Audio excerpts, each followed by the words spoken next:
آپ کے ساتھ کوئی رویہ اگر غلط قسم کا رکھ رہا ہے جو آپ کو پسند نہیں آ رہا، تو کیا آپ نے اس کو بتایا کہ تمہاری یہ بات مجھے پسند نہیں آئی، یا آپ خاموش ہیں؟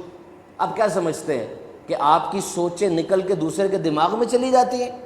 عام طور پہ باس یہ سمجھتا ہے کہ میرا ملازم جیسا میں چاہ رہا ہوں ویسا کرے، وہ ویسا کیسے کرے؟ آپ نے اس کے دماغ میں ڈالا کیسے ہے؟ بتائیں تو صحیح منہ سے۔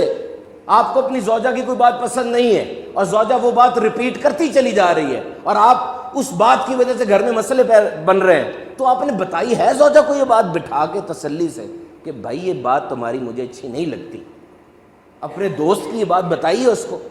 یقین کریں، میں آپ کو صحیح بتاؤں، لوگ ٹھیک ہونا چاہتے ہیں، لوگ اچھے بننا چاہتے ہیں، ہم موقع نہیں دیتے ان کو، ہم موقع نہیں دیتے ان کو۔ موقع دیں لوگوں کو، موقع دیں۔ چھوٹی سی بچی ہے میری، اتنی سی، یہ بچی جب پہلے دن دونوں پاؤں پہ کھڑی ہو جائے گی، غور سے سننا، دونوں پاؤں پہ کھڑی ہو جائے گی انشاءاللہ، اور اس دن یہ گرے گی، ہم اس کے گرنے کی طنز کریں گے یا اس کے کھڑے ہونے کی تعریف کریں گے؟ بتاؤ۔ کھڑے ہونے کی حوصلہ افزائی کی جائے گی نا، گرنے کے اوپر کوئی طنز نہیں ہے، اس کے کھڑے ہونے پر تعریف ہے۔ کاش ہم بڑے ہو کر بھی یہ کام کریں کہ ایک بندہ جو بیچارہ کسی اچھے کام کی طرف بڑھا ہے، اگر وہ بڑھتے ساتھ ہی گر گیا ہے، ہم سارا طنز کی توپیں اس کے گرنے پر لگا دیتے ہیں، اس نے جو ہمت کی تھی اس کی طرف ہماری نظر نہیں جاتی۔ ارے دو بول ہمدردی کے بول دو گے وہ ٹھیک ہو جائے گا۔